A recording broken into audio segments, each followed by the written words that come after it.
Finally, ang traffic sa EDSA. Nakakabawas ng ganda.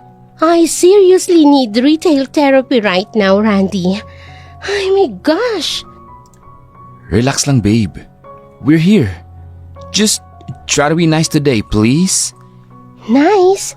Randy, I'm always nice. It's the incompetent people of the world that brings out the worst in me. Pumasok ang magkasintahan sa Maison de Milgen. Ito ang pinakasikat na luxury store sa bansa. Naglalakad si Rihanna na parang pag-aari niya ang lugar. Bumuntong hininga namang sumunod sa likod si Randy. Agad na may nakita si Rihanna. Isa itong bagong dating na Celeste handbag na nakapatong sa isang pedestal.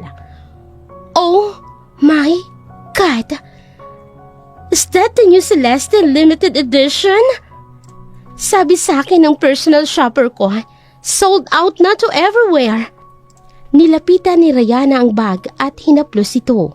Mula sa isang sulok, isang sales lady ang magalang na lumapit. Siya si Milgen. Good afternoon, ma'am, sir. Iyan po ang pinakabago naming winter collection. Kararating lang po ngayong umaga. Tiningnan ni Rihanna si Milgen mula ulo hanggang paa. Halata ang pandidiri sa mukha niya. Talaga? Obvious ba? I know what it is. Ang tanong, bakit nasa labas pa to? A bag like this should be in the VIP room. Baka magasgasan ng mga ordinaryong tao. Our apologies, ma'am. It's our feature of piece for the day. Kaya po naka-display pa. Whatever. I want to see it. Maingat na kinuha ni Milgen ang bag gamit ang puting guwantes. Ipinakita niya ito kay Rihanna sa di kalayuan. Ang dalawang visual merchandiser na sina Pips at Jessel ay nag-aayos ng mga gamit ng isang manikin. Nag-uusap ang dalawa. Uy, Jessel, si Ma'am Rihanna yan, di ba? Yung socialite na laging nagpo-post ng OOTD niya? Feeling royalty? Oh, Peps. At kasama na naman niya yung jowa niya parang laging pagod sa buhay. Kawawang Milgen. Sa kanya pa natapat. Alam mo naman ugali niyan. Hindi pinansin ni Rihanna ang dalawa. In-inspection niya ang bag na hawak ni Milgen. Magkano to? 1.2 million pesos po, ma'am. 1.2 million? Muli niyang tiningnan si Milgen. Kaya mo bang bilhin to? Kahit isanla mo pa lahat ng lamang loob mo, sa tingin ko hindi aabot. So please, wag mo siyang hawakan na parang sarili mo siya. Nakakababa ng value. Babe, that's uncalled for. She's just doing her job. Quiet, Randy. I am talking to the sales lady, not you. Napansin ng isa pang sales lady. Si Erica ang tensyon. Lumapit ito na may peking ngiti. Hi, Ma'am Rihanna. Welcome back po. May kailangan po ba kayo? Baka matulungan ko po kayo. Erica. Good. At least, may isang competent dito. This girl, tinuro niya si Milgen, is absolutely useless. Hindi niya alam ang sinasabi niya. Ma'am, I was just about to explain the features of the bag. The leather is imported from Italy and blah blah blah blah. I don't need you to explain it. Ang kailangan ko, serbisyo. At sa itsura mo, mukhang wala kang alam sa luxury. Saan ka ba nanggaling? Sa Divisoria? Nainis si Milgen sa narinig, pero pinanatili niya ang kanyang kalmadong ekspresyon. I was properly trained to assist our clients, ma'am. Trained? So sinong nag-train sa'yo? Baka kailangan niya ng ma-fire. You have no right to even be in the same room as this bag. Peps, nagiinit na naman ang laban. May popcorn ka ba dyan? Shh! Manahimik ka. Baka tayo ang isunod. Palihim na inilabas ni Erica ang kanyang telepono. Kunwari ay may tinitingnan siya, pero ang kamera ay nakatutok sa nagaganap na eksena. Rihanna, tama na. Nakakahiya. Let's just go. Nakakahiya. Ang dapat na mahiya itong babaeng to. Look at her. Ang cheap. How dare you to serve me looking like that? Baka madumihan pa yung bag na hawak mo. Hindi na nakatiis si Miljen. Dahan-dahan niyang ibinalik ang bag sa pedestal. Ma'am, with all due respect, ginagawa ko lang po ang trabaho ko. If you even have a problem with my service, you can speak to our manager. Aba, sumasagot ka pa? You think you're someone special? You are nothing. A lowly sales lady. Itinulak ni Rayana si Miljen. Muntik nang matumba si Miljen dahil sa pagtulak. Rayana! Hala, wika ni Pips. Patay! Wika naman ni Giselle. You are fired. Fired. Do you hear me? I will make sure you never work in this industry ever again. Sumigaw si Rayana. Ang atensyon ng lahat sa tindahan ay napunta na sa kanila. Where is your manager? Gusto kong makausap ang manager ninyo. Now! Hindi ako aalis dito hanggat hindi nyo tinatanggal sa trabahong basurang to! Nanginginig sa galit si Rayana. Si Miljen ay nakatayo lang doon. Tahimik siya at diretso ang kanyang tingin. Ano? Wala kang masabi? Security! Security! Get this trash out of my sight! Palabasin niyo ang babaeng yan dito! Ang sigaw ni Rihanna ay umaalingaw-ngaw sa buong store. Lahat ay natigilan. Napangiti naman si Erica habang patuloy na nagre-record. Dumating ang store manager na si Mr. Chavez para pakalmahin ang sitwasyon. Dinala niya si Rayana at Randy sa kanilang opisina para na doon mag-usap. Napilitang ihinto ni Erica ang pagre-record. Sinamahan naman ni na Pips at Giselle si Miljen papunta sa staff room para makaiwas sa mga chismosa. Sa loob ng staff room, tahimik na umupo si Miljen sa isang silya. Diretso lang ang tingin niya sa pader. Pumasok si na Pips at Giselle, ang isa pa nilang katrabaho na si Mary Jane. Friend, grabe yung eksena kanina ha. Pang prime time, World War III sa gitna ng luxury store.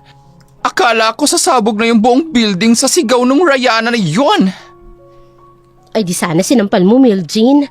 Isang malutong na sampal sa kaliwa, tapos isa sa kanan para matauhan. Sayang ang moment, girl.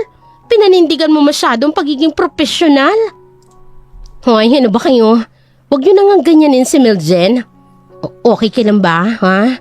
Huwag mo nang isipin yung bruhang yun. Inggit lang yun sa ganda mo. Wika naman ni Mary Jane. Okay lang naman ako. Anong okay? Eh halos isumpa ka na ng babae. At yung jowa niya, si Sir Randy, parang tuod lang. Nakatayo lang. Walang ginawa. Kung ako jowa nun, binitbit ko rin palabas. Wika naman ni Giselle. Pumasok si Erica sa staff room. Halata ang peking pag-aalala sa mukha niya. Oh my God, Miljen. Are you okay? That was horrible. Grabe naman si Ma'am Rayana. She is so brutal. Sinubukan ko namang tumulong. Kaya lang ang init ng ulo niya. Wika ni Erica. Sus, Erica, tumigil ka nga. Nakita kita nagve-video. Huwag nga kami. Excuse me? Hindi naman ako kumukuha ng video. I was checking my messages. Grabe ka naman mabintang. I was really concerned for Miljen. Wika naman ni Erica. Okay lang guys, tama na. Hayaan nyo na. Ano kayang mangyayari sa'yo, Miljen? Ipapatawag ka daw ni Mr. Chavez after niyang kausapin si Ma'am Rayana. Wika ni Mary Jane. Naku, for sure. Pagagalitan ka nun. Alam mo naman yon, mas takot pa sa customer kesa sa multo. Wika naman ni Giselle. Haharapin ko kung ano man ang sasabihin niya. Trabaho lang naman to. Tumingin si Miljen sa kanyang mga kaibigan at bahagyang ngumiti ito. Salamat sa inyo. Huwag kayong mag-alala. Pero sa isip ni Miljen, malayo sa pagiging okay ang nararamdaman niya. Hindi dahil sa takot na mawala ng trabaho, kung hindi dahil sa galit. Galit sa mga taong mapanghusga na katulad ni Rayana. Sa isang marangyang mansyon sa Forbes Park, nakaupo si Emilia sa kanyang sofa. Kausap niya sa telepono si Erica. Excellent work, Erica. This video is perfect. Malinaw na malinaw ang pang-aapi niya sa kawawang sales lady. Make sure you send it to my email right now. Yes po, Madam Emilia. Ginagawa ko na po ang lahat ng sinabi niyo. Ako na rin po ang bahalang magkalat ng chismis dito sa store para masira lalo si Miljen. Good. Very good. May bonus ka sa akin. Now, keep your eyes on her. I want to know her every move. Ibinaba ni Emilia ang tawag. May ngiti sa kanyang mga labi. Pumasok ang kanyang anak na si Rizalde, na kasing sama ng ugali niya. So, Mom, was that good news? Did a little princess cry? Better. She was humiliated publicly. Ipinakita ni Emilia ang video mula kay Erica. Halos matawa sa tuwa si Rizalde habang pinapanood ito. Oh, this is so perfect. Look at her face. Mukha siyang basang sisiw. Sino ba namang mag-aakala na ang isang yan ang magmamana ng lahat ng to? Exactly. At hindi natin hahayaan na mangyari yon. This video is just the beginning. This is our weapon. Anong plano, Mom? We should send this to the board members right away. Patience, my dear. Hindi tayo pwedeng magpadalos-dalos. Gagamitin natin ito para ipakita na hindi karapat-dapat si Miljen. She is a disgrace to this company. Isang iskandalo lang. Sira na siya. Tumayo si Emilia at tumingin sa bintana na tanawang malawak nilang hardin. Paano si Tito Joms? What if he finds out? Ang ama niya? He's too sick para malaman niya ang mga nangyayari. Habang wala siya, tayo ang masusunod. Tayo ang kikilos. Humarap si Emilia kay Rizalde at ang mga mata nito ay puno ng kasakiman. By that time, na makarecover ng kanyang ama. If makakarecover nga, wala na siyang babalikan sa kumpanya. Dahil sa atin na yon. Sa loob ng mamahaling sasakyan ni Randy, pareho silang tahimik ni Rayana habang paalis sa mall. Si Rayana, busy sa kanyang telepono. Ito ay nagpo-post tungkol sa kanyang terrible experience. Si Randy naman, mahigpit ang hawak sa manibela. Kitang-kitang tensyon sa kanyang mukha. Hindi niya natiis ang katahimikan. What you did back there was wrong, Rayana. Oh, here we go again. Mali na naman ako. Ako na nga yung na-stress, ako pa ang mali. I was the customer, Randy. That girl was rude and incompetent. She deserved everything I said. She was just standing there. Wala siyang ginagawang masama. You humiliated her for no reason. No reason? Her face was the reason. Ang cheap niyang tingnan. Nakakabasto sa brand. At bakit mo ba siya ipinagtatanggol? Kilala mo ba siya? O baka naman may gusto ka na sa mga sales lady na mukhang kawawa? Tiningnan ni Randy si Rayana at hindi siya makapaniwala sa narinig. That's not the point. The point is your attitude. Masyado kang mapagmata ng tao. And so what? I have the right to be. Mayaman tayo. Sila hindi. Ganun kasimple ang buhay. Instead of defending her, you should be supporting me. Inirapan ni Rayana si Randy at muling humarap sa telepono. Bago pa man makasagot si Randy, nagsalita ulit si Rayana. And let me remind you, you should be more supportive of me. Huwag mong kalilimutan na ang papa ko ang may hawak ng loan ng construction business ng pamilya mo. Isang tawag ko lang sa kanya, pwedeng mawala ang lahat ng proyekto ng daddy mo. Natigilan si Randy. So tell me again, sinong dapat mong suportahan? Ako o yung sales lady na basura? Hindi na nakasagot si Randy. Tumahimik na lamang siya at nagpatuloy sa pagmamaneho. Sa loob niya, naroon ang galit at konsensya, pero mas nangingibabaw ang pakiramdam na wala na siyang magagawa.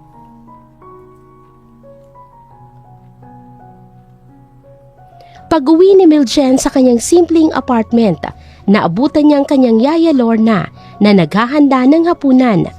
Ang apartment niya ay maliit at malinis, malayo sa karanyaan na kanyang kinalakan. "Oh, anak, nandiyan ka na pala. Halika, kumain ka na." "Ay, bakit ganyan ang itsura mo? May problema ba sa trabaho?" "Wala po ito, yaya.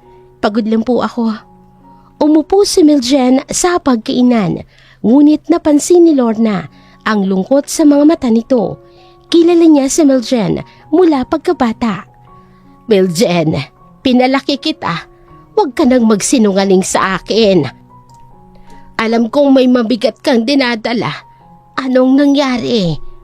Hindi na napigilan ni Miljen ang sarili. Sumandal siya sa balikat ni Lorna. "Yaya, may isang customer kanina. She was horrible. Pinahiya niya ako sa harap ng maraming tao. Minatan niya ang pagkatao ko dahil lang isa akong sales lady." "Ano? Ay, sinong walang hiyang babaeng yan?" "Pero hindi yun ang pinakamasakit, yaya. Ang masakit ay, for a moment, naniwala ako sa kanya." Tumingin si Miljen kay Lorna at may namumuong luha sa kanyang mga mata. "Paano kung tama siya, yaya? Paano kung hindi ko talaga kaya to? Paano kung tama si Tita Emilia na isa lang akong kahihiyan sa pamilya? That woman, she looked at me like I was nothing, and for a moment, I feel like nothing." Niyakap ni Lorna si Miljen. "Shh! Huwag mong sabihin yan. Huwag na huwag mong iisipin yan. Isa kang Santibanyes. Matapang ka, matalino ka. Hindi ka nila kilala. Pero nahihirapan na po ako, yaya. Lahat ng bagay na mahalaga ay mahirap makuha. Alalahanin mo ang pangako mo sa papa mo. Alalahanin mo kung bakit mo ito ginagawa." Napapikit si Miljen. Naalala niya ang huling pag-uusap nila ng kanyang ama bago ito isinugod sa ospital. "Naalala ko, yaya. Sabi niya sa akin, 'Anak, aanhin ang pagiging may-ari kung hindi mo alam ang hirap ng mga nasa ibaba.' He wanted me to be strong. He wanted me to be a good leader. At yan ang ginagawa mo ngayon. Pinapatunayan mo sa kanya at sa sarili mo na karapat-dapat ka. Ang sakit na nararamdaman mo ngayon, parte yan ng laban." Huminga ng malalim si Miljen. Pinunasan niya ang kanyang luha. Ang lungkot sa kanyang mga mata ay napalitan ng kislap at ng pag-asa.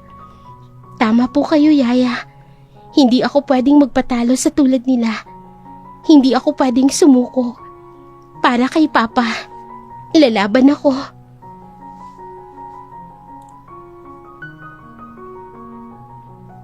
Kinabukasan sa trabaho, pinilit na ipakita ni Miljen na hindi siya apektado sa nangyari. Pero ramdam niya ang mga tingin at bulungan ng ibang empleyado. Si Erica naman, panay ang ngiti sa kanya. Sa oras ng tanghalian, lumabas si Miljen para kumain sa isang maliit na kainan malapit sa mall. Doon, mas gusto niya dahil tahimik. Habang kumakain siya, pamilyar na boses ang kanyang narinig. "Hi, Miss..." Napatingin si Miljen. Si Randy pala, nakatayo sa harap niya. Mukha itong nag-aalangan. "Pasensya na sa abala. I'm Randy. I was with Rayana yesterday. Gusto ko lang personal na humingi ng tawad sa inasal niya." Ako naman si Miljen. Okay lang, trabaho lang yun. Sanay na kami sa iba't ibang ugali ng customer. No, it's not okay. What she did was wrong. Walang sino mang dapat tratuhin ng ganun. I'm really, really sorry. Nakita ni Miljen ang sinseridad ng mga mata ni Randy. Bahagya siyang ngumiti. Salamat. Tinatanggap ko ang apology mo. Kahit hindi naman ikaw may kasalanan. Kasama niya ako, so may responsibilidad pa rin ako. By the way, Umupo si Randy sa upuang nasa tapat niya. Habang sila'y nag-uusap, bahagyang gumagalaw ang kwintas na suot ni Miljen. Nahawi ito mula sa pagkakakubli sa kanyang uniforme. Isang kapirasong metal na hugis kalahating puso. Natigilan si Randy sa gitna ng kanyang pagsasalita. Ang mga mata niya ay nakatutok sa kwintas. sandali. Iyang kwintas mo. Napakunot ng noo si Miljen. Otomatiko niyang nahawakan ang kanyang kwintas. Bakit? Anong meron dito? Saan mo nakuha yan? Pwede ko bang makita? Ang tono ni Randy ay biglang naging seryoso. Naging maingat ang kilos ni Miljen. Hindi. Importante sa akin to. Pamana ito. Pasensya na. It just looks familiar. Very familiar. Hindi maalis ni Randy ang tingin sa kwintas. Sa isip niya, may inaalala siyang isang pangyayari mula sa kanyang pagkabata. Isang batang babae, isang aksidente, at isang kaparehong kwintas. Bago pa siya makapagtanong muli, tumunog ang cellphone ni Miljen. Excuse me, kailangan ko nang bumalik sa trabaho. Salamat uli sa paghingi ng tawad. Mabilis na tumayo si Miljen at umalis.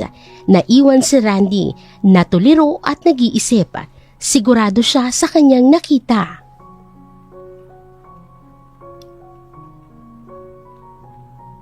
Pagbalik ni Miljen sa store, agad siyang sinalubong ng manager na si Mr. Chavez. Miljen, may office. Now! Kinabahan si Miljen pero sumunod siya. Sa loob ng opisina, nakita niya si Emilia Santibanez, ang kanyang stepmother, na nakaupo at nakataas ang kilay. Good afternoon, Miljen. Aunt, Miss Emilia, anong ginagawa niyo dito? I'm here as a concerned patron and member of the board, Mr. Chavez, at bilang asawa ng CEO, nag-aalala ko sa reputasyon ng pamilya Santibanez. Humarap si Emilia kay Mr. Chavez. Nakarating sa akin ang video ng kahihiyang nangyari kahapon. It's all over a private socialite blog. Isang malaking iskandalo ito sa pangalan ng Mason de Miljen. At ang sentro ng iskandalo ay ang empleyadong ito. Tumingin si Emilia kay Miljen na may pangiinsulto. Madam Emilia, my deepest apologies. Rest assured, we're handling the situation. Pinagsabihan ko na po si Miljen. Pinagsabihan, Mr. Chavez? A simple talking to is not enough. This sales lady is incompetent girl. Should be fired immediately. She is a liability.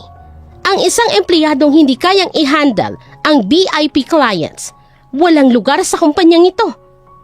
Nanginginig sa takot si Mr. Chavez. Pero ma'am, si Miljen po ay isa sa... Isa sa ano? Mahusay? Kung mahusay siya, bakit may nagreklamong kliyente? Bakit may kumakalat na video? I want her out by the end of the day. Or else, baka ikaw ang susunod kong kausapin tungkol sa performance mo bilang manager. Natakot si Mr. Chavez. Tumingin siya kay Miljen na may pag-aalala. Si Miljen naman ay diretso lang ang tingin kay Emilia. Alam niyang ito na ang simula ng tunay na laban. The Santibanez name must be protected. At hindi ko hahayaan na isang simpleng sales lady na tulad mo ang dudungis dito. Tumayo si Emilia at lumabas ng opisina. Naiwan si Mr. Chavez na hindi alam ang gagawin. Hindi pa natatapos ang araw pero naramdaman na ni Miljen ang bigat ng kanyang dibdib ang pagpupulong niya kasama si Mr. Chavez at ang kanyang tita Emilia ay nag-iwan ng babala. Alam niyang may masamang balak ang kanyang stepmother. Sa kanyang opisina, kinausap ni Emilia sa telepono si Erica.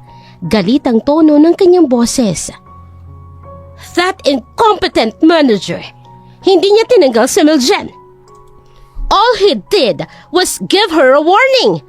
We need to apply more pressure. Kailangan nating gumawa ng mas malaking gulo. Ano pong plano, Ma'am Emilia? Sino ang pinakamalapit na kaibigan ni Miljen dyan sa store? Naku, madam, dikit na dikit po siya sa mga visual merchandiser. Lalo na po sa isang bakla doon, si Giselle. Sila po yung laging magkasama tuwing break time. Isang masamang ngiti ang gumuhit sa labi ni Emilia. Perfect! If we can't attack her directly, we attack those around her. I want you to take one of the Serafina diamond watches, yung pinakamahal na display. Ilagay mo sa locker ng Giselle na yan. Make sure na walang makakakita sa'yo. Madam, delikado po yan. Paano po yung CCTV? Ako nang bahala dyan. Just do it. Gawin mo yan at may promotion ka sa'kin kapag ako nang may-ari ng kumpanyang ito. But if you fail, isisigurado kong ikaw ang ituturo kong magnanakaw. Napalunok si Erica. Wala siyang pagpipilian. Masusunod po, Madam Emilia.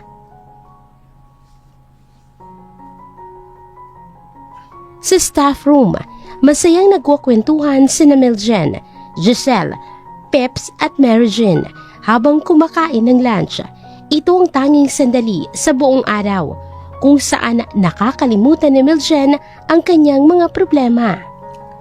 Girl, sinisin mo lang ba yung chat ni Sir Randy? Nako, kung ako yan, ginujowa ko na agad. Ang gwapo kayo. Prinsipe, baka prinsipe ng mga utang. Narinig ko na nga yung mga chismosa eh. Hawak daw sa liig. Ni Dragon Lady Rayana yun. Kawawang pogi. Na-trap sa isang kontrabida. Hayaan nyo na si Sir Randy. Ang importante, Miljen, nandito lang kami para sa'yo. Pag may umapi ulit sa'yo, sabihin mo lang. Sabay-sabay nating kakalbuhin. Nagtawanan sila. Sa sandaling yun, naramdaman ni Miljen ang tunay na pagkakaibigan. Salamat guys. Ang swerte ko talaga sa inyo. Habang sila'y masayang nag-aasaran, walang nakapansin sa pagpasok ni Erica sa locker area. Mabilis niyang binuksan ang medyo nakaawang na pinto ng locker ni Giselle. Maingat niyang inilagay sa loob ng isang bag ang isang kumikinang na relos. Pagkatapos, isinara niya ito at bumalik na sa store na parang walang nangyari.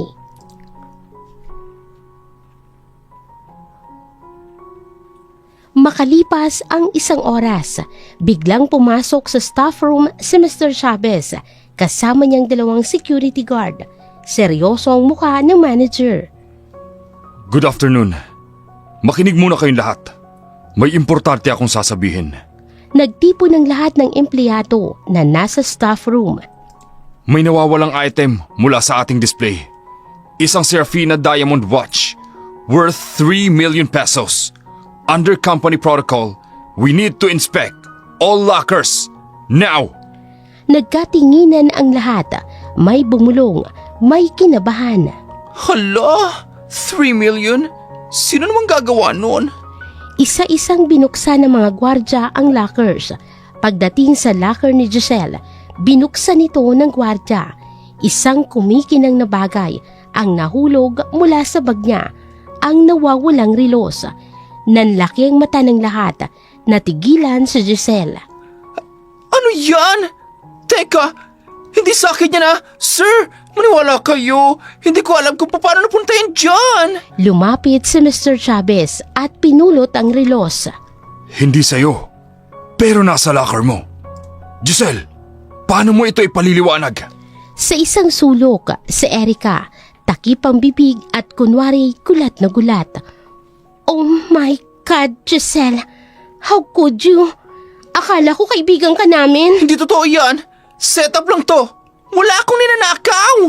Naiiyak na si Giselle. Si Pips, si Mary Jane ay parehong nagulat. Lumapit si Miljen para ipagtanggol ang kaibigan. Sir, sandali po. This is a mistake. Kilala ko po si Giselle. Hindi niya magagawang magnakaw. Ngunit matigas ang ekspresyon ni Mr. Chavez. Halatang may iniutos sa kanya. Miss Antabañez, this is an official matter. Huwag kang makialam. Baka ikaw pa ang madamay dito. Humarap siya sa gwardya. Giselle, I'm very disappointed. Sumama ka sa security office. You are suspended. Effective immediately. Pending investigation. Sir, hindi po. Wala po akong kasalanan. Mildred, tulungan mo ako. Kinaladkad ng gwardya si Giselle palabas ng staff room habang umiiyak ito. Naiwang nakatayo si Miljen. Nanlulumo. Wala siyang nagawa. Alam niya sa puso niya na hindi ito ginawa ni Giselle. At alam din niya kung sino ang may pakana ng lahat. Gabi na nang makauwi si Miljen. Dala-dala niya ang bigat ng nangyari kay Giselle. Umupo siya sa sofa, tulala at walang imik. Pakiramdam niya, siya ang may kasalanan. Kung hindi sila naging magkaibigan, hindi sana ito matadamay. Habang malalim ang iniisip, nag-vibrate ang kanyang cellphone. Isang text message mula sa isang unknown na number. Alam ko kung sino nag-frame up ng kaibigan mo. At alam ko kung bakit. Meet me at the park across the mall. Now. R. Natigilan si Miljen. Sino si R? Puno ng pag-aalinlangan sa kanyang isip. Baka isa na naman itong bitag. Pero nanaig ang kagustuhan niyang malaman ang katotohanan at tulungan si Giselle. Mabilis siyang nagpalit ng damit at umalis. Madilim sa parke at kokonti lamang ang tao. Umupo si Miljen sa isang bench at naghintay. Maya-maya pa'y isang lalaki ang lumabas mula sa anino ng isang puno. Nagulat si Miljen nang makilala niya ito. Raymond? Anong kailangan mo? Kung ipinadala ka ng nanay mo para lalo akong guluhin, umalis ka na. Hindi niya alam na nandito ko. At hindi niya pwedeng malaman.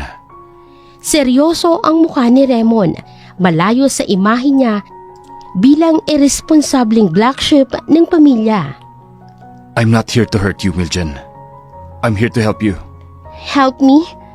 Bakit naman kita pagkakatiwalaan? Nanay mo si Tita Emilia at kapatid mo si Rizalde. Kasama kanila sa lahat ng kasamaan. Isang mapait na ngiti ang lumabas sa labi ni Raymond. Exactly. Nanay ko siya. At sa buong buhay ko, wala siyang ginawa kundi ipamukha sa akin na si Rizalde ang perpekto. At ako ang palpak. Ako ang black sheep. Ako ang kahihiyan ng pamilya. Pagod na akong maging anino nila. Huminga siya ng malalim. Narinig ko ang plano nila. Lahat. Yung video na kuha ni Erica, yung paninira sa'yo sa board, at yung pag-frame up sa kaibigan mo si Giselle. Plano nilang agawin ang lahat ng ari-arian ni Tito Joms habang may sakit siya. Nanlaki ang mga mata ni Miljen. Kinumpirma ni Raymond ang lahat ng hinala niya ay tama. Si Erica, tama ako. Oo, siya ang espiya nila sa loob. Gusto nilang sirain ka para mawalan ng tiwala sa iyo ang board. Well, I wanna destroy their plans. Let me be your spy inside their camp. Sabihin mo sa akin ang kailangan mong malaman at gagawin ko ang lahat para makuha yun. Hindi makapagsalita si Miljen. Naguguluhan siya. Pwede kayang nagsasabi ng totoo si Raymond o isa lang itong mas malalim na patibong? Pagka-uwi ni Miljen, agad niyang ikwinento ang lahat kay Yaya Lorna. Raymond, ang anak ni Emilia. Ay nako, mag-iingat ka. Mahirap magtiwala sa taong galing sa kampo ng kalaban. Baka bitag lang din yan. I know, Yaya. I know. Pagkatapos ng ginawa nila kay Giselle, using Erica, hindi na ako basta-basta magtitiwala. Umupo si Miljen at nag-isip ng malalim. Ang Miljen na puno ng takot kanina ay unti-unting napapalitan ng isang babaeng nagiging maingat at palaban. Pero tama siya, Yaya. Kailangan ko ng tulong mula sa loob. Hindi ko kayang labanan si Tita Emilia na mag-isa. Hindi ko to kayang gawin ng mag-isa. Tumingin siya kay Yaya Lorna na may bagong liwanag sa kanyang mga mata. So, gagamitin ko siya. Pero bago yon, susubukan ko muna siya. Anong plano mo? Bibigyan ko siya ng isang maling impormasyon. Isang maliit na kasinungalingan. Sasabihin kong may plano akong kausapin ang isang miyembro ng board. Titingnan ko kung ang impormasyon na yon makakarating kay Tita Emilia. Tumayo si Miljen. If it does, then isa nga itong patibong. Parte yun ng plano. Pero kung mananatiling tahimik ang nanay niya, then maybe, just maybe, he's the ally I desperately need. Ang biktima kahapon ay isa ng strategist ngayon.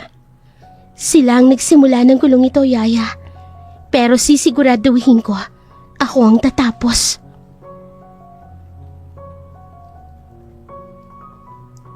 Kinagabihan sa apartment ni Meljen, magkasama sila ni Yaya Lorna. Ipinakita ni Meljen ang text message na ipinadala niya kay Raymond. Sigurado ka na ba dyan? Paano kung magsumbong siya sa ina niya? Mas lalo kang malalagay sa alanganin. Then, alam na natin.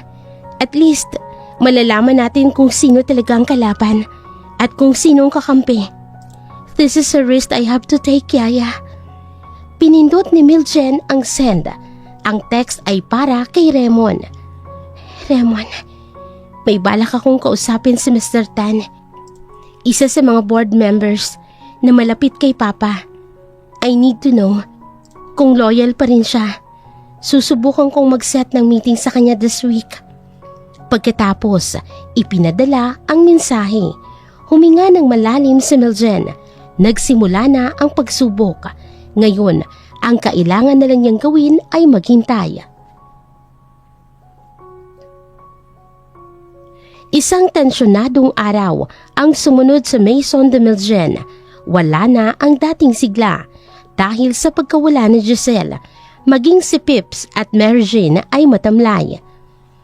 Grabe, ang lungkot dito kapag wala si Giselle. Parang nawala ng kulay ang store. Wala nang nang-aasar sa akin. Naawa talaga ako sa kanya. Sana naman mapatunayan na wala siyang kasalanan. Inosente si Giselle, sigurado ako ron. Wika ni Mary Jane. Habang nagtatrabaho, pilit na nagiging normal si Meljen. Ngunit ang kanyang mga mata ay laging nakamasid kay Erica. Nagulat siya nang lapitan siya nito. Meljen, gusto mo ng kape? Mukhang stress ka. Ihahanda kita. Huwag na, Erica. Salamat. Ngumiti lang si Erica at umalis. Pinanood siya ni Miljen. Naghihintay siya ng senyales. Isang tawag sa telepono. Isang kahina-hinalang text. Pero wala. Tahimik lang na nagtrabaho si Erica buong araw. Ang katahimikan na yun ay mas lalo pang nagpakaba kay Miljen.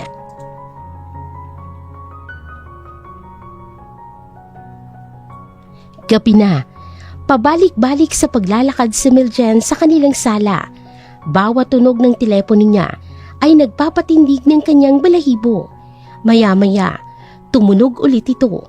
Isang tawag mula kay Raymond. Kinakabahang sinagot ito ni Miljen. Hello? It's me. Na-receive ko ang text mo kanina. And for the record, hindi ko sinabi sa nanay ko o kay Rizalde ang tungkol sa plano mo kay Mr. Tan. Walang nakakaalam. Nakahinga ng maluwag si Miljen pero hindi pa rin siya tuluyang kumakampi. Paano ako makakasigurado? Paano ko malalaman na nagsasabi ka ng totoo? Because I'm giving you this bilang patunay na seryoso ako sa pagtulong.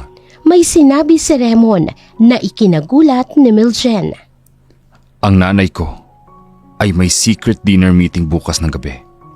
Kasama niya ang Chief Financial Officer ng kumpanya, si Mr. Villases. Off the books ang meeting. So isang private restaurant sa Makati. Sa tingin ko, kinukuha niya ang loob ng CFO para manipulahin ang financial records. Ito ang address at oras ng meeting nila. Natigilan si Miljen. Isa itong napakahalagang impormasyon. Isang patunay na totoo nga ang sinasabi ni Raymond. Salamat, Raymond. I believe you. Good. Now, what's our next move? Kinabukasan, tinipon ni Miljen sina Pips at Mary Jane sa stockroom. Ang Miljen na kaharap nila ngayon ay hindi ng sales lady na puno ng pag-aalinlangan. Handa na siyang lumapan.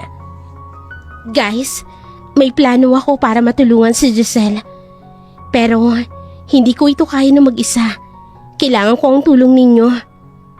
Anything, sabihin mo lang, Miljen. Para kay Giselle, gagawin namin ang lahat. Oo, Miljen. Ano man yan, kasama mo kami. Naniniwala akong si Eric ang nagtanim ng relo sa locker ni Giselle. Kailangan natin ng patunay. Pips, Mary Jane, I need you to keep an eye on her. Bawat kilos niya, bawat pagtawag niya sa telepono, bawat pag-alis niya, itala ninyo. Pero mag-iingat kayo. Huwag kayong magpapahalata. Consider it done. Akong reyna ng mga espiya. Wika ni Pips. Ang kailangan nating malaman, sinong may access ng security room noong araw na yun. We need to find a way to see the CCTV footage. Nagkatinginan sina Pips at Mary Jane. Alam nilang delikadong ipinapagawa ni Miljen, pero para sa kaibigan nilang si Giselle, handa silang sumukal. Sige, Miljen, kami nang bahala. Bumuo sila ng isang maliit na alyansa. 3 magkakaibigan laban sa isang malaking sabwatan. Ito na ang simula ng kanilang pagganti.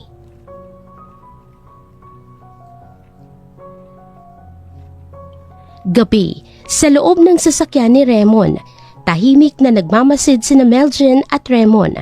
Nakaparada sila sa tapat ng isang mamahaling private restaurant sa Makati.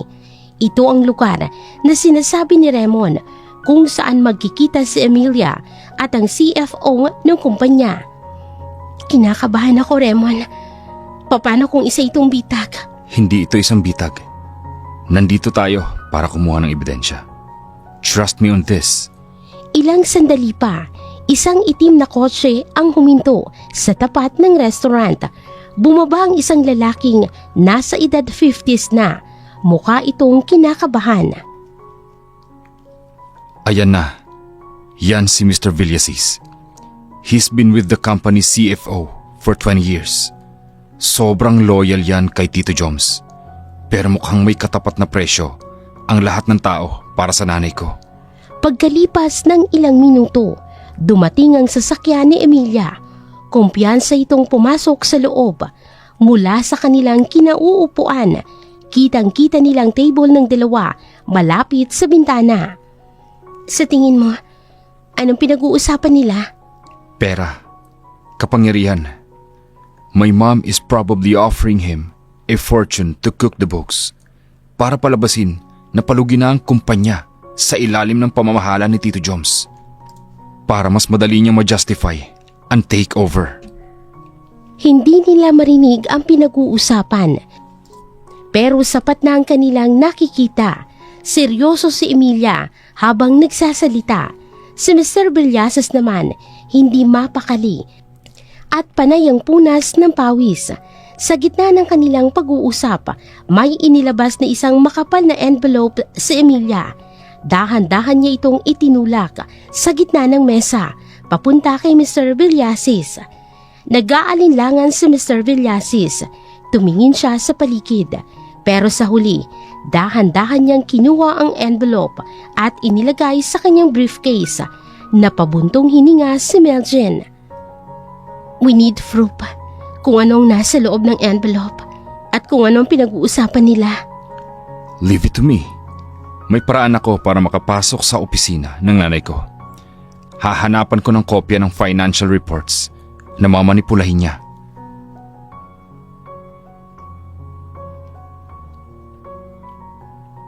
Kinabukasan, sa Maison de Meljen, sinimulan ni na Pips at Mary Jane ang Operation Bantay sa Lakay. Ang kanilang misyon, ang espiyahan si Erica. Agent P, reporting to Commander M. Ang target ay kasalukuyang nag-aayos ng mga pabango. Mukhang inosente, pero alam nating isa siyang ahas. Copy that, Agent P. Agent MG is in the position. Ang ganda ko pa rin, over. Habang naglalaro sila ng pagiging espiya, nakakuha sila ng pagkakataon. May tumawag sa telepono ni Erica. Lumayo ito at pumasok sa stockroom para sa privacy. Mabilis na sumunod sina Pips at Mary Jane. Nagtago sila sa likod ng malalaking kahon. Hindi nila marinig ang buong usapan, pero narinig nila ang ilang mahalagang salita. Opo, madam. Sinisigurado ko pong wala silang anumang hinala. Opo, natanggap ko na po. Maraming salamat po ulit sa tiwala. Pagkatapos ng tawag, sumilip si Erica sa labas bago lumabas ng stockroom. Nagkatinginan sina Pips at Mary Jane. Nanlaki ang kanilang mga mata. Narinig mo yun? May madam siyang kausap at may natanggap siya. Kailangan nating sabihin to kay Meljen.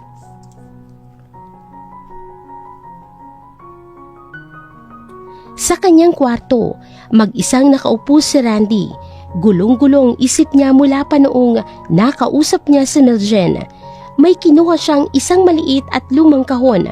Binuksan niya ito. Sa loob, naroon ang kapares na kwintas ni Meljen. Isang kapirasong metal na hugis kalahating puso. Sigurado siya, ito ang kapares. Biglang tumunog ang telepono niya, ang kanyang ama. Anak, kumusta? Tumawag sa akin si Mr. Chua, ang papa ni Rayana. Nangungumusta tungkol sa quarterly payment natin sa loan. Medyo nagpaparamdam na kailangan natin magbayad on time. Nagkaroon ba kayo ng problema ni Rayana? Wala po, Dad. Everything's fine. Ako na pong bahala. Don't worry. Pagkababa ng tawag, napabuntong hininga si Randy. Tiningnan niya ang hawak niyang kwintas. Pagkatapos ay tiningnan niya ang isang picture frame sa kanyang mesa. Letrato nila ni Rayana. Sino si Meljen? Bakit ganoon na lang ang epekto sa kanya? At papaano siya makakawala sa sitwasyon kung saan ang kaligayahan ng pamilya niya ang nakasalalay kay Rayana? Naramdaman niyang para siyang nasa isang kulungan na walang bintana. Sa kanyang opisina sa mansyon, hindi mapakali si Emilia. Ang mga plano niya ay hindi umuusad nang ayon sa gusto niya. Hindi pa rin natatanggal sa trabaho si Meljen at may nararamdaman siyang kakaiba. Tumawag siya kay Erica. Erica, may balita ba? Bakit parang ang tahimik? Madam, pasensya na po. Kakaiba po ang kilos ni na Meljen at ng mga kaibigan niya lately. Lagi po silang nagbubulungan na parang may sariling mundo. At si Meljen, may kakaiba po sa kanya. Hindi na siya mukhang takot. Different now. Nagmamatapang. O baka naman may alam na siya. Pumasok sa opisina si Rizalde at narinig ang huling sinabi ng kanyang ina. Ma'am, what if may tumutulong sa kanya? Si Ramon. Nakita ko siyang umalis ng bahay kagabi. Late na. At nitong mga nakarang araw, he's been acting weird. Laging nagkukulong sa kwarto. Si Ramon, that useless sign of mine. Imposible. Ano may tutulungan? Ngunit biglang nag-isip si Emilia. May duda na pumasok sa isip niya. Pero, hindi tayo pwedeng maging kampante. We can take any chances. Kailangan nating madaliin ang lahat. Kung may espiya sa pamamahay ko, kailangan nating tapusin ang laban bago siya makahanap ng ebidensya. Samantala, sa opisina ng kanilang construction company, tinawag ng ama ni Randy ang kanyang anak. Baka sa mukha ng matanda ang matinding pag-aalala. Randy, may masamang balita. Tumawag sa akin si Mr. Chua, ang ama ni Rayana. They're calling in our loan. Gusto nilang bayaran natin ang buo sa loob ng 1 buwan. What? 1 buwan? That's impossible, Dad. Bakit daw? Hindi ko alam, anak. Pero binanggit ni Rayana. Sinabi niya, maybe your son should talk to my daughter. Baka mapakiusapan niya. Randy, hindi ito negosyo lang. Personal to. May ginawa ka bang ikinagalit ni Rayana? Natahimik si Randy. Alam niya kung ano ito. Isang babala. Isang paraan para kontrolin siya. Maya-maya'y tumunog ang telepono niya. Si Rayana. Lumabas siya sa opisina para sagutin ito. Hi babe. Narinig ko mukhang may problema ang pamilya mo. Nakakalungkot naman. Pero you know, pwede ko namang kausapin si Daddy. I can make it all go away. Rayana, what is this? Why are you doing this? Me? I'm not doing anything. Pero gusto mo ng tulong ko? Simple lang. All you have to do is to prove your loyalty to me. Layuan mo yung sales lady na basura na yon. At may ipapagawa sa yung tita Emilia ko. A very simple favor. Naramdaman ni Randy na unti-unti nang sumisikip ang pader sa paligid niya.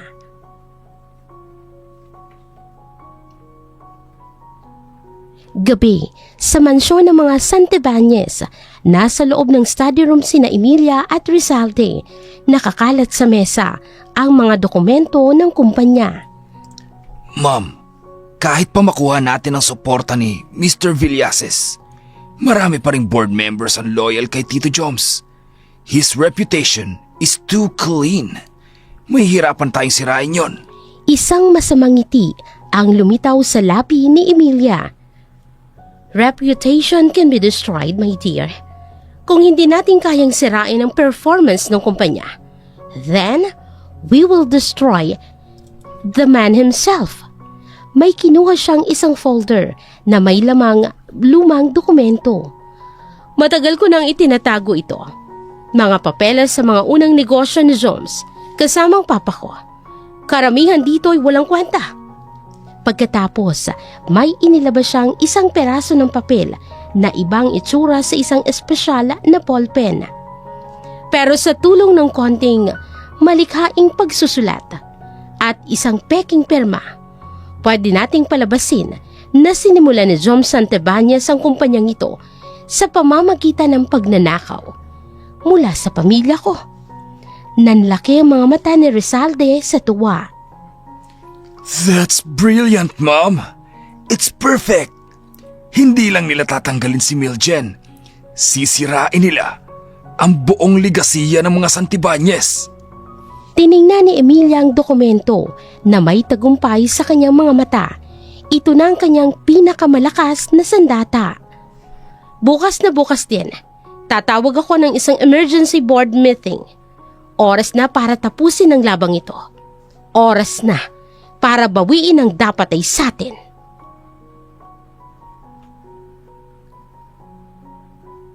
Sa isang mamahaling restaurant, magkaharap sa isang table, sina Randy at Rayana. Si Rayana ay kalmado at nakangiti, habang si Randy ay hindi mapakali. So, simple lang ang deal, Randy. My tita Emilia is calling for an emergency board meeting tomorrow. Konting tulak na lang. Mapapatalsik niya na ang mga Santibanez. She just need one more piece of evidence to prove that sales lady is a corporate spy for Jones. Corporate spy? Rayana, that's insane. Saan niya nakuha yan? Alam nating hindi totoo yan. Who cares what's true? Ang mahalaga kung anong paniniwalaan ng board at maniniwala sila sa sasabihin mo. May inilapag si Rihanna, isang folder sa ibabaw ng mesa at itinulak ito papalapit kay Randy. Nasa loob ng folder na yan ang dokumento. Ebidensya na naglilik ng company secret si Miljen sa kalabang kumpanya. My tita Emilia just needs someone from the outside to corroborate the story. Isang taong nakita ang kanyang meeting sa isang kalaban. Someone like you. You want me to lie? Sa harap ng buong board? Para sirain ang buhay ng isang inosente? I want you to save your family. Gawin mo to. At ako mismo ang tatawag sa daddy ko para sabihin nakalimutan na ang utang. Lahat ng utang niyo barado na. Pero kapag tumanggi ka, well, I hope your father likes bankruptcy. Nanlamig si Randy dahil sa kanyang narinig. Nasa iyo pa rin ang desisyon. Isang sales lady lang siya. Is she worth your entire family's future? Mag-isip ka.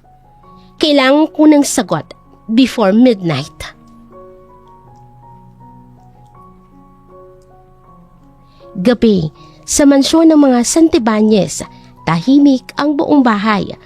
Alam ni Raymond na kailangan niyang kumilos. Kailangan niyang malaman ang huling alas ng kanyang ina. Dahan-dahan siyang lumabas sa kwarto at naglakad papunta sa study room ni Emilia. Nakakandado ito, pero dahil sa pagiging black sheep niya, alam niya ang mga lihim na taguan sa bahay.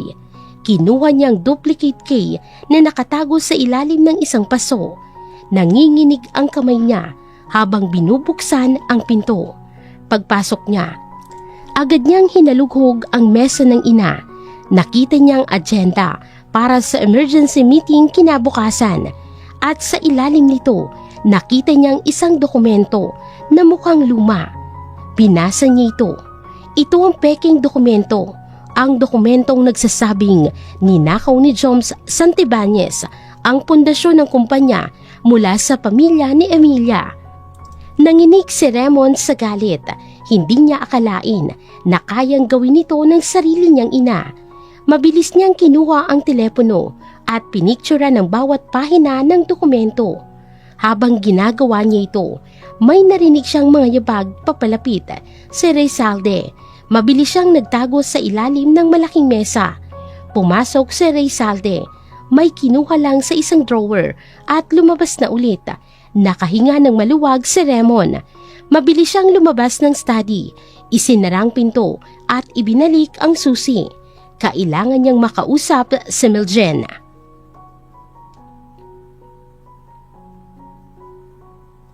Isang emergency meeting sa apartment ni Miljen.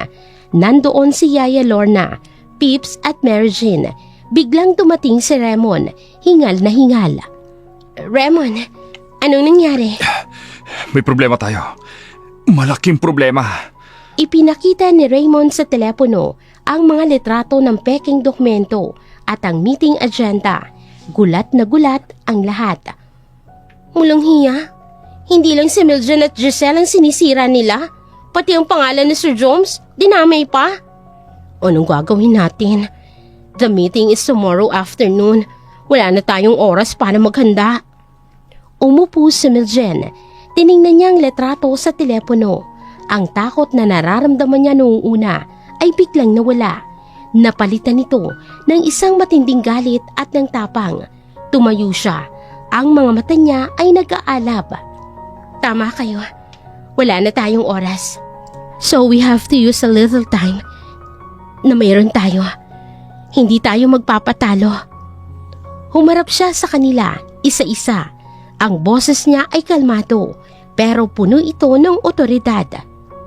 Raymond, I need you to find the original documents. Yung mga totoong papeles na pinagbasihan ng nanay mo. Sa forgery niya, kailangan nating patunayan sa board na peke ang hawak niya. It will be difficult, but I'll try. Nasa personal safe niya yun. Pips, Mary Jane, yung narinig niyong usapan ni Erica sa telepono, we need proof na may money transfer. Kailangan nating makakuha ng ebidensya na binayaran siya. I know, risky ito, pero ito na lang ang pag-asa natin para kay Giselle. Sige, Meljin, susubukan naming makahanap ng paraan bukas. Yaya, tawagan niyo si Tito Alfred, ang abogado ng pamilya. Sabihin niyo, it's a code red. Kailangan ko siya sa board meeting bukas at sabihin mo sa kanya, dalhin ang kopya ng Papa's last will and testament. Nagkatinginan silang lahat, takot pero puno ng pag-asa dahil sa tapang na ipinapakita ni Meljin. Gusto ni Tita Emilia ng gera. Bukas, ibibigay natin sa kanya.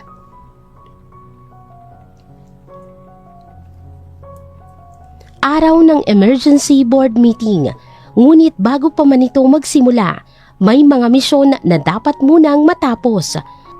Sa mansyon ng mga Santibanyes, habang abala si Emilia at Rizalde sa paghahanda para sa pulong, sinamantala ni Raymond ang pagkakataon. Kailangan niyang mahanap ang orihinal na mga dokumento na pinagbasihan ng kanyang ina. Dahan-dahan siyang pumasok mula sa study room. Alam niyang nakatago ang safe sa likod ng isang paintings pero hindi niya alam ang kombinasyon. Sinubukan niyang birthday ni Emilia, ni Rizalde, pati na sa kanya, lahat ay mali. Naghanap siya sa paligid. Sa ilalim ng disc blotter ni Emilia, may nakita siyang isang maliit na papel. Nakasulat dito ang isang petsa. Ang petsa ng kamatayan ng kanyang ama, ang unang asawa ni Emilia. Sinubukan ni Raymond ang petsa. Bumukas ang safe. Sa loob, nakita niya ang isang folder.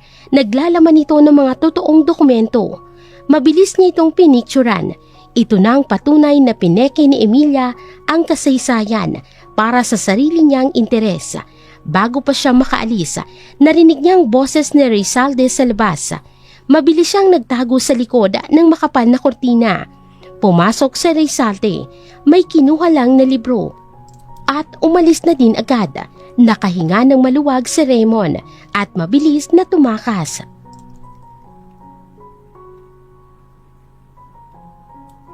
Samantala, sa staff room ng Maison de Meljin, isinasagawa ni na Pips at Mary Jane ang kanilang plano, ang target, ang cellphone ni Erica. Okay, ready ka na? Pagbilang ko ng 3, dadaan ako sa harap niya. Aksidente mong babanggain. Matatapon itong maliit na kape sa uniforme niya. Hula ka, Pips. Paano kung masaktan siya? O kaya magalit? Mas mabuti nga magalit siya kaysa habang buhay na makulong si Giselle. Game na ha? 1, 2, 3. Naglakad si Pep sa harap ni Erica na abala sa pagsa-cellphone. Bigla namang aksidenteng binangga ni Mary Jane si Pips. Natapon ng kape diretso sa puting blouse ni Erica. Aray ko, ano ba? Ang init! Yung uniforme ko! Naku, sorry. Sorry, Erica. Etong si Mary Jane kasi ang clumsy. Sorry po talaga. Galit na tumakbo si Erica papunta sa banyo para linisin ang sarili. Naiwan niya sa mesa ang kanyang cellphone. Ito na ang pagkakataon. Mabilis na kinuha ni Mary Jane ang telepono habang si Pips ay nagpapantay. Dali-daling binuksan ni Mary Jane ang mga notification at nakita niya ito. Isang bank notification, isang 500,000 credit transfer mula sa isang holding company na pag-aari ni Emilia. Mabilis niya itong kinuhaan ng litrato gamit ang sariling telepono. Pagkatapos, ibinalik niya ang phone ni Erica sa mesa. Sakto, palabas na ng banyo si Erica at galit pa rin. Nakuha na nila ang ebidensya.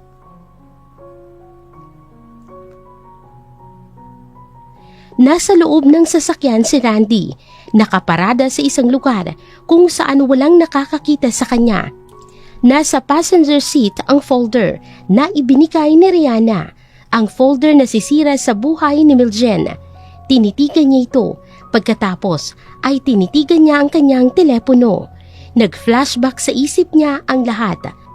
Ang pagpapahiya ni Rayana kay Miljen, ang sinserong mga mata ni Miljen nang nagsorry siya, ang pamilyar na kwintas, at ang banta sa negosyo ng kanyang pamilya. Huminga siya ng malalim. Pinindot niya ang numero ni Rayana.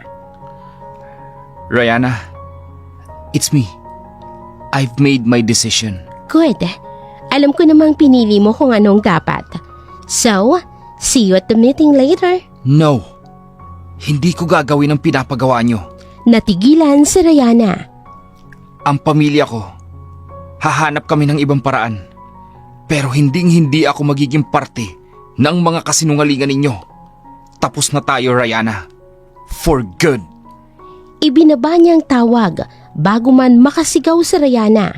Pagkatapos, tinawagin niya si Miljen. Miljen, si Randy ito. Nalaman ko ang tungkol sa board meeting at may ibinigay sa akin si Rayana na sa tingin ko, kailangan mo makita. I'm on your side. Whatever happens, I'm on your side.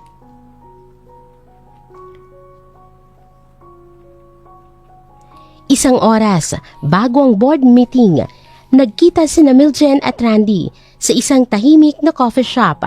Dala ni Randy ang folder na ibinigay sa kanya ni Rayana. Ito yung ibinigay sa akin ni Rayana. Naglalaman ito ng mga peking email at dokumento para palabasin na isa kang corporate spy. Gusto nilang tumistigo ako na nakita kitang kausap ang isang competitor. Binuksan ni Miljen ang folder at hindi siya makapaniwala sa kapal ng mukha ni na Emilia at Rayana. Pero mas nangibabaw ang pasasalamat niya kay Randy. This is unbelievable, Randy. Alam kong malaking risk ito para sa pamilya mo. Mas malaking risk kung hahayaan kong sirain nila ang isang mabuting tao. Ito ang tamang gawin. At tungkol sa kwintas, pag-usapan natin yan pagtapos na ang lahat ng ito. Sa ngayon, mag-focus ka muna sa pagpapanalo. Tumango si Miljen. Ngayon, mas buo na ang loob niya dahil alam niyang may isa pa siyang kakampi. Nasa apartment ni Miljen ang lahat ng kanyang mga kakampi. Si Ramon, si Randy, si Yaya Lorna, sina Pips at Mary Jean. Dumating ang abogado ng pamilya Santibanez, si Attorney Alfred, isang matanda ngunit kagalang-galang na lalaki. Inilatag nila sa mesa ang lahat ng ebidensyang kanilang nakuha. Pinangunahan ni Alfred ang pulong. Tinitingnan niya ang bawat ebidensya. Malinaw ang forgery. Ang papel na ginamit ni Emilia para sa pirma ay mas bago kesa sa iba. Magaling na trabaho, Raymond. At itong bank transfer kay Erica na galing sa isang kumpanyang pag-aari ni Emilia ay direktang ebidensya ng sabuatan. Mahusay kayong dalawa, Peps at Mary Jean. Sabi sa inyo, Attorney, reyna ako ng mga espiya. At ito ay attempted witness tampering at fabrication of evidence. Mr. Randy, ang iyong testimonya ay napakahalaga para patunayan ang kanilang masasamang plano. Tumingin si Miljen sa abogado. Sapat na po ba ang lahat ng ito, Tito Alfred? Magandang panimula ito. Pero si Emilia ay tuso. Kailangan ng isang huling alas. Isang alas na hinding-hindi niya inaasahan. Tumingin si Alfred sa kanilang lahat. Ito ang mangyayari. Sa pulong mamaya, hahayaan nating si Emilia na ilabas ang lahat ng kanyang baraha. Ang video, ang testimonya ni Erica, ang peking dokumento. Hayaan natin siyang hukayin ang sarili niyang libingan. Pero paano kung maniwala sa kanyang board? Paano kung bumoto sila agad laban kay Miljen? Doon na tayo papasok. Kapag akala niya panalo na siya at kapag nailabas na niya ang lahat ng kasinungalingan niya, doon natin siya babasagin. Nagbigay siya ng mga huling bilin. Raymond, ihahanda mo ang ebidensya ng forgery. Peps at Mary Jean, ang patunay laban kay Erica. Randy, ang iyong testimonya. At ikaw, Miljen, Tumingin siya ng diretso kay Miljen. May kinuha siyang isang makapal at selyadong envelope mula sa kanyang briefcase. and you, Miljen, you will be the final blow. May kinuha siyang isang makapal at selyadong envelope mula sa kanyang briefcase. Inilapag niya ito sa mesa. Ito ang final and executory last will and testament of Joms Santabanez. Ipinabago niya ito 1 buwan bago siya na ospital. Nakasaad dito na ikaw, Miljen Alexa Santabanez, ang nag-iisang majority shareholder ng buong Santabanez Corporation. At ito ay magiging epektibo sa oras na basahin ito sa harap ng board. Isang nakakabinging katahimikan ang bumalot sa buong kwarto. Lahat ng mata ay napunta kay Miljen. Nanlaki ang mga mata ni na Peps at Mary Jean. Maging si Randy ay hindi makapaniwala sa narinig. Teka, sandali. Ano daw? Majority shareholder? Miljen? Ikaw ang may-ari ng buong kumpanya? Ay, wait lang. Loading, processing. So, kaya pala Mason de Miljen ang pangalan ng store? Akala ko nagkataon lang nakapangalan mo, girl. Sa'yo pala sinunod yung pangalan? Tumingin si Randy kay Miljen. Isang tingin na puno ng pagkamangha at pag-unawa. Ngayon, malinaw na sa kanya ang lahat. Kaya pala tiniis mo ang lahat ng pagpapahiya ni Rayana. You were undercover this whole time. Isang maliit at medyo nahihiyang ngiti ang lumabas sa labi ni Miljen. I'm sorry guys, hindi ko pwedeng sabihin sa inyo. It was part of my father's plan. Kailangan kong patunayan ng sarili ko. Patunayan? Girl, may-ari ka na. Wala ka nang kailangan patunayan. Pwede mo na kaming gawing managers. Napangiti si Alfred sa nakikita, pero kailangan nilang bumalik sa focus. We can talk about promotions later. Sa ngayon, kailangan natin maganda. Naging seryoso ulit ang lahat. Ang board meeting ay magsisimula sa loob ng 1 oras. Maganda na kayo. Hindi ito isang simpleng pulong lang. Ito ay isang digmaan.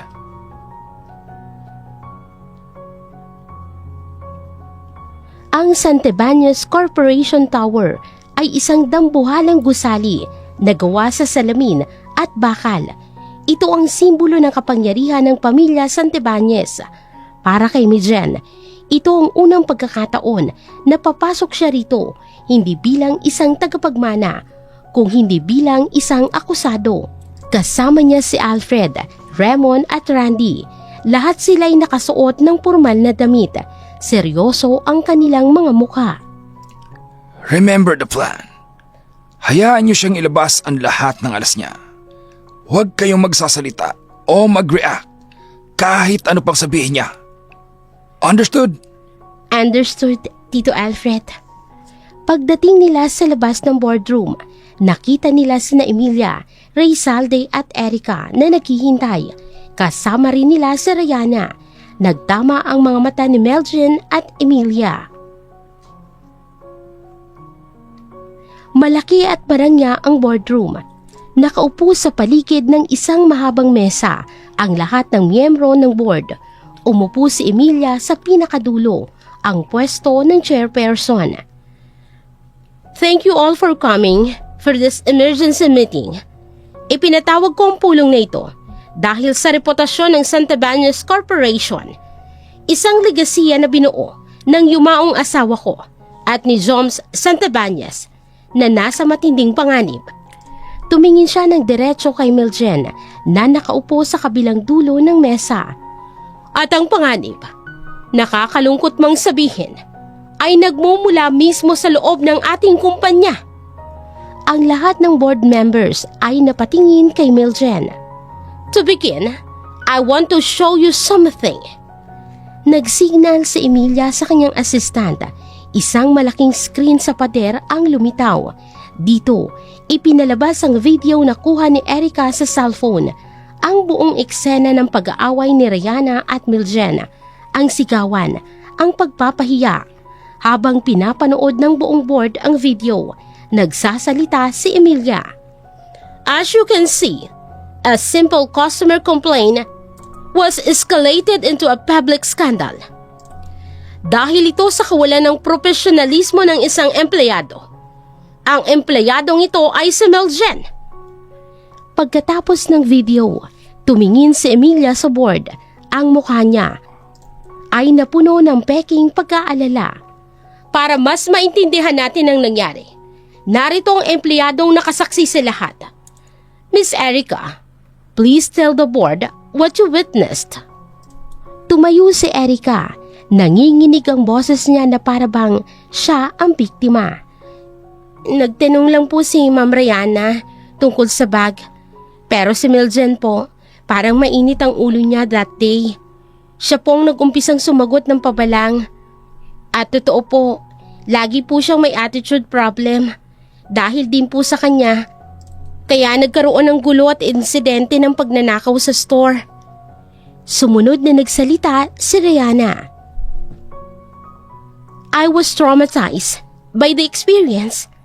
I am a loyal customer, pero dahil sa ginawa ng sales lady na yan, I felt harassed and unsafe. Nagbulungan ng mga board members. Tumingin sila kay Miljen na may pagkadismaya sa kanilang mukha. Si Miljen naman ay nananatiling tahimik at kalmado. Hindi nagbago ang kanyang ekspresyon. Sa mga mata ng board, ang katahimikan niya ay tila isang pag-amin sa kasalanan. Sumandal si Emilia sa kanyang upuan, tila ba nagtatagumpay. This behavior is unacceptable. Isa itong mantsa sa ating pangalan. Isang pangalan na pinaghirapan kong protektahan sa loob ng maraming taon. Tumingin siya sa bawat miyembro ng board. Pero mga ginang at Ginoo, mas malala pa rito ang sitwasyon. This is not just a case of incompetence. Huminto siya para sa dramatic effect. Hinayaan niyang mabiti ng lahat sa ere. It is a case of betrayal.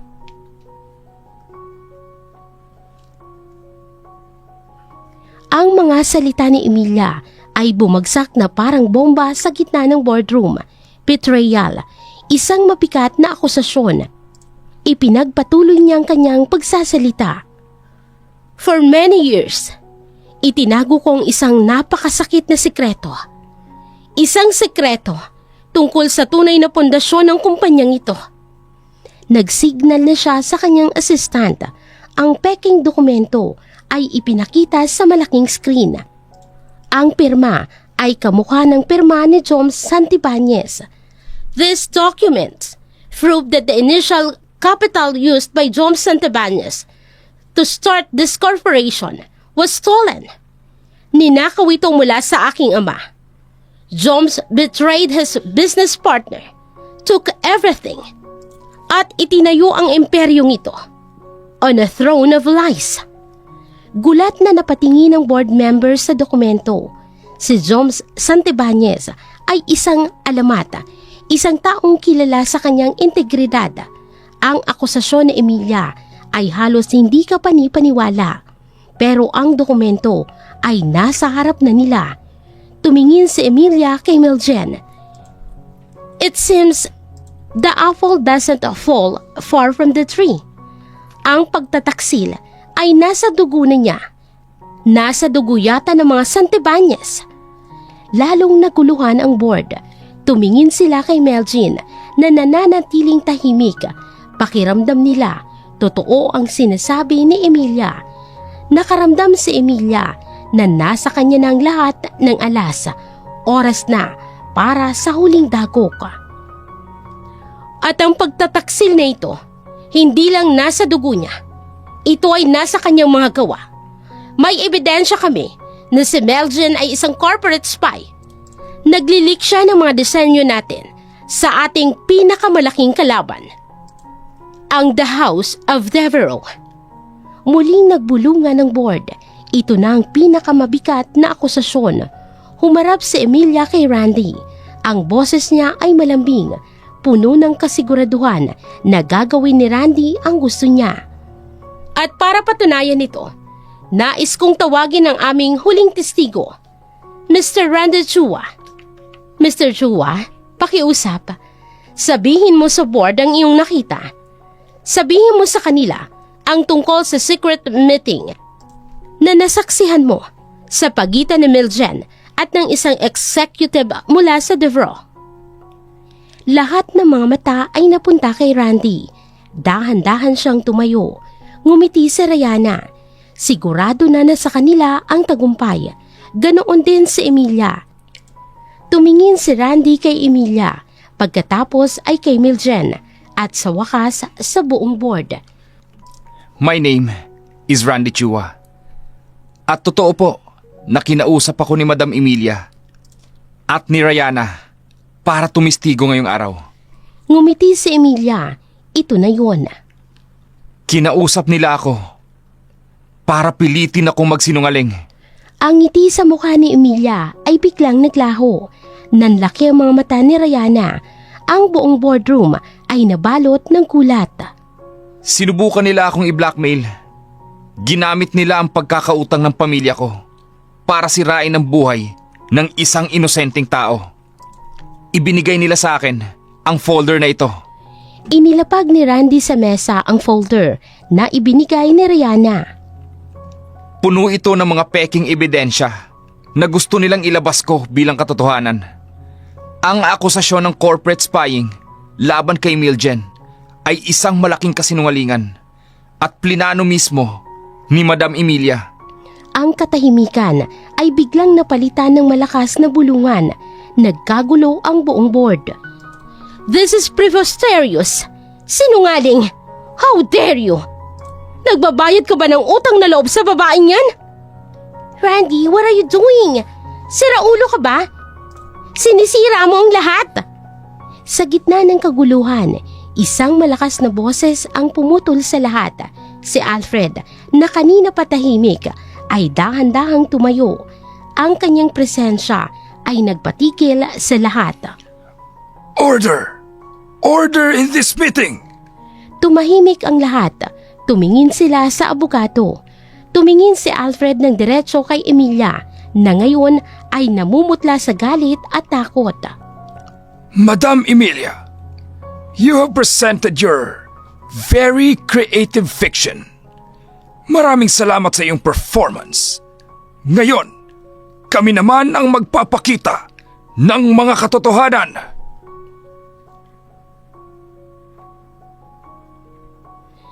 Si Alfred na ngayon ang may kontrol ng boardroom. Kalmado ang kanyang boses, ngunit may bigat sa bawat salita. Let's begin with the testimony of Miss Erica and accusation of theft.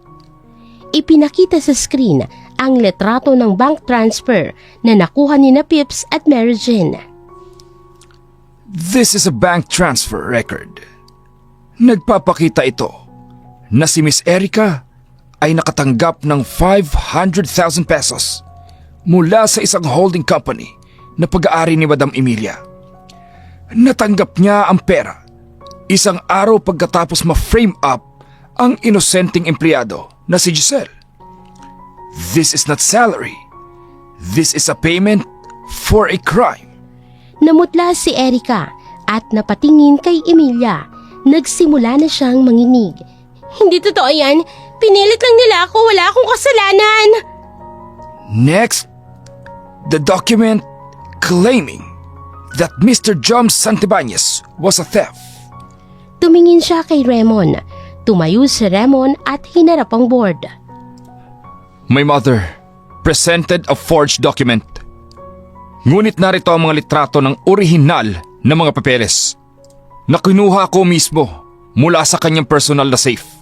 Ipinakita sa screen ang mga litrato ng tunay na dokumento. Malinaw na malinaw ang pagkakaiba sa pirma at sa nilalaman. The original documents show a perfectly legal and fair business partnership between my grandfather and Mr. John Santibanez.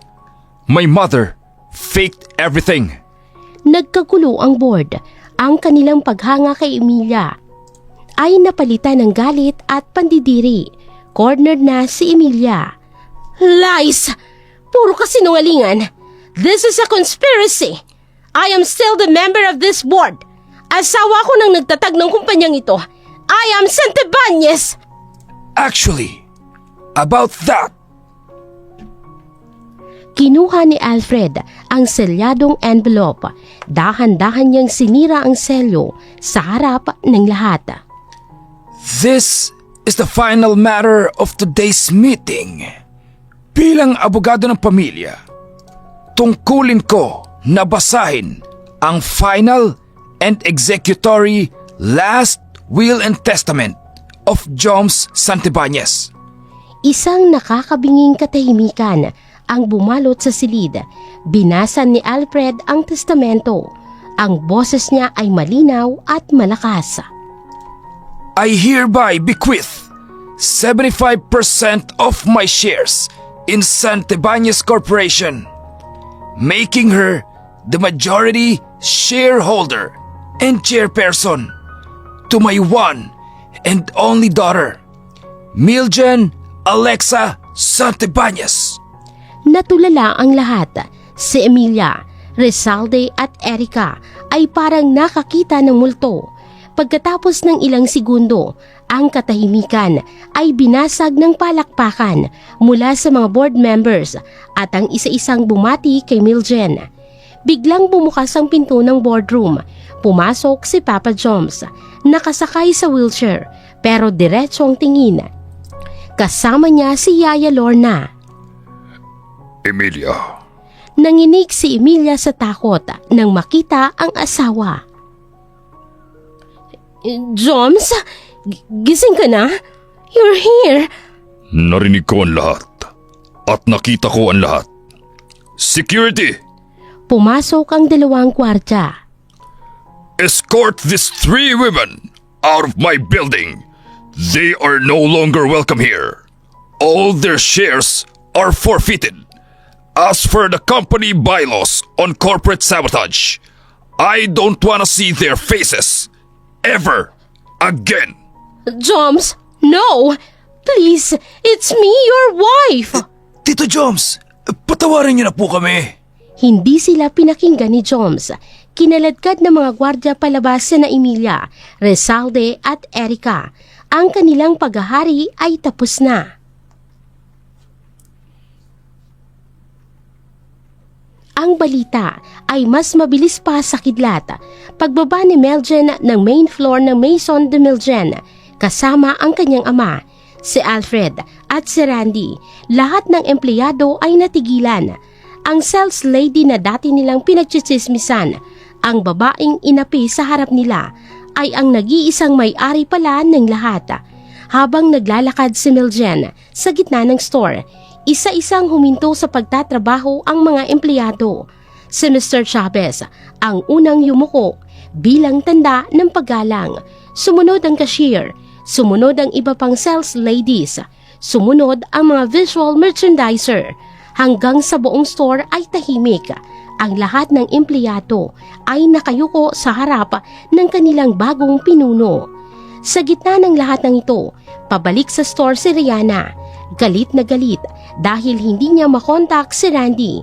Sasalubungin niya sana ito ng sigaw, ngunit natigilan siya sa kanyang nakita. Ang sales lady na tinawag niyang basura ay tinitingala na parang isang reyna. Ang babaeng ipinahiya niya ay iginagalang ng lahat. Ang mukha ni Rihanna, na kanina lang ay puno ng kayabangan, ay kumuho. Napalitan nito ng purong kahihiyan at pagkalumo. Nakatayo lang siya roon, talunan at kahiyahiya, habang si Miljen ay taas noong nakatayo sa gitna. Sa wakas ay inangkin na niya ang kanyang tunay na pwesto.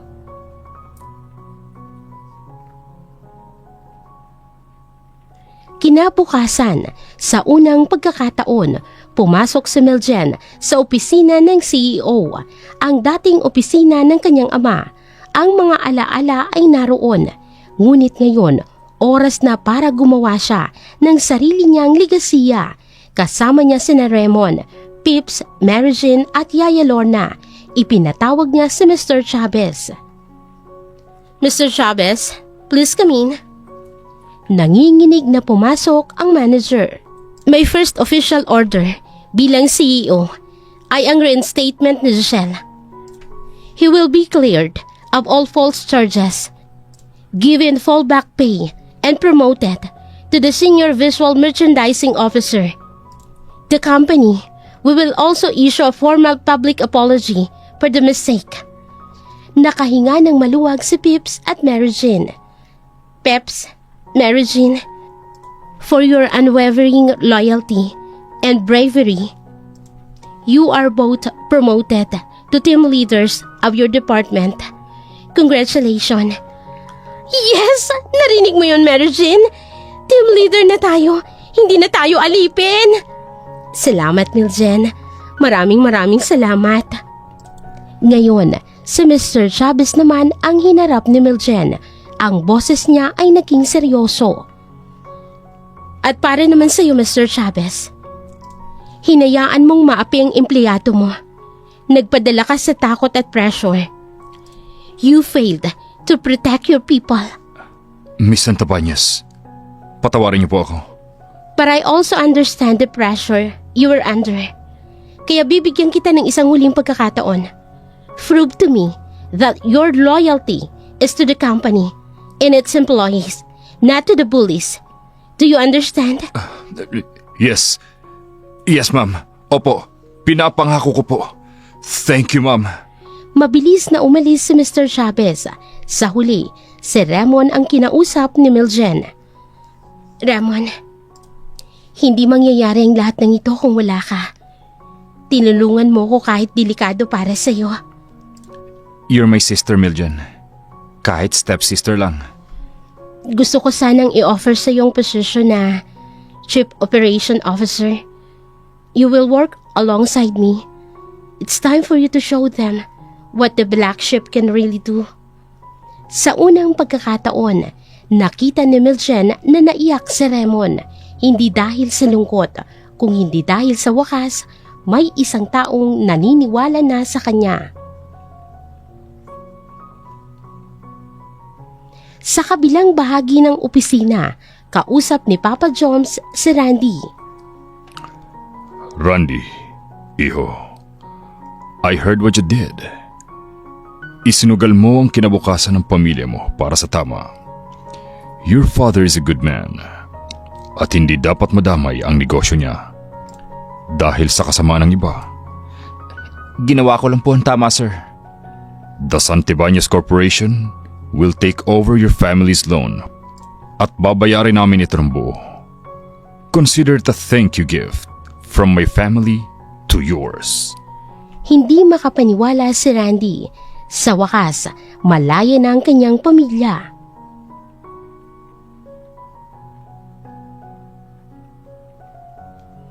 Gabi, sa rooftop ng garden ng Santibanez Tower, kung saan tanaw ang mga ilaw sa buong syudad, nag-usap sina Miljen at Randy.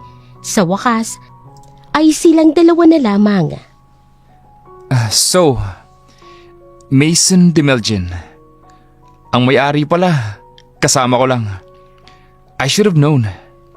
Ako pa rin naman ang dating Miljen. I know. At masaya ako na ikaw pa rin yan. Now, about this. May kinuha siya sa kanyang bulsa. Inilabas niya ang kanyang kapirasong kwintas. Nanlaki ang mga mata ni Miljen. Hinawakan niya ang kwintas na suot niya. Ikaw yung batang lalaki sa park. Yung batang tinulungan ko mula sa mga puli. And you were the brave girl who saved me. Hindi kita kailanman nakalimutan. Itinago ko ito sa loob ng maraming taon. Umasa na balang araw, makikita kitang muli. Lumapit si Randy kay Miljen. Dahan-dahan, kinuha nila ang 2 kapiraso ng kwintas. Pinagdugtong nila ito. Sakto, isang buong puso. Sa wakas, pagkatapos ng napakaraming taon, ang 2 kalahati ay muling nabuo. isang simbolo ng kanilang nakaraan at isang pangako ng kanilang kinabukasan. Tumingin sila sa isa't isa, walang nagsasalita. Sapat na ang mga ngiti at ang mga matang nangungusap. Dito, sa ilalim ng mga bituin, isang bagong kabanata ang nagsisimula. At dito na po nagtatapos ang kwento para sa araw na ito.